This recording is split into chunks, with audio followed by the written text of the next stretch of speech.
नमस्कार, जय जगन्नाथ। आज आम बनइबा कड़ा प्रसाद। कड़ा प्रसाद बा अटार हलवा यह बनइबा अति सहज। से मुझे गोटे कड़े नहीं जाइए, कड़े को भल भाव गरम कर देछि एवं मुझे गोटे गिना नहीं जहाँ को मुझे मेजरमेंट हिसाब से व्यवहार करी से गिनारे माप करी आमको गिनाए गुआ घी नहीं जबार अच्छी। घी को भल भाव गरम करदे।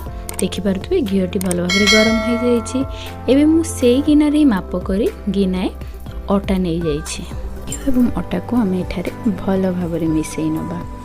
घी और अटा को मिसवा समय ध्यान रखिए जेपरी एथि कौन प्रकार लम्स न पड़े।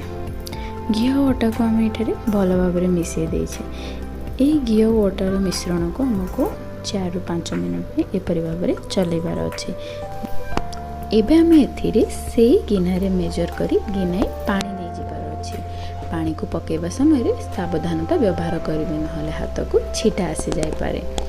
पानी पकेबा समय रे आमको ए मिश्रणटी को चलाउथबार अच्छे।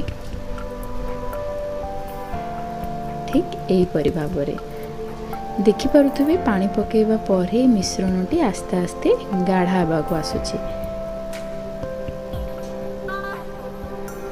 आपण यहाँ थरे निश्चय बनैकी ट्राए करंतु, देखिए आपण को यह निश्चय भल लगे। आपण यह बनै निजे भी खाई परिबे एवं आपण यहाँ को प्रसाद रूप में बनै भगवान को दे परिबे।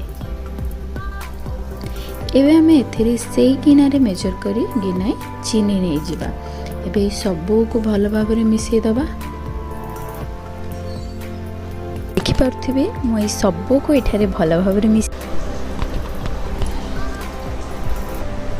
एबे मुई मिश्रण को एहीपरि भाव 4 ରୁ 5 मिनट पर घाटी नेबी।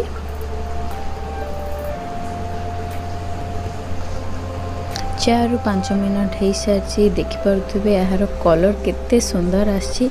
हाथ को यह छुँबा बहुत ही बढ़िया लगुच।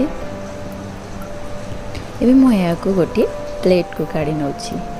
आपण थरे निश्चय बने ट्राए करंतु, देखिए बहुत ही बढ़िया लगे।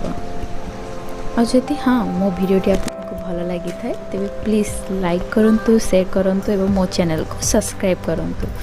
Thank you.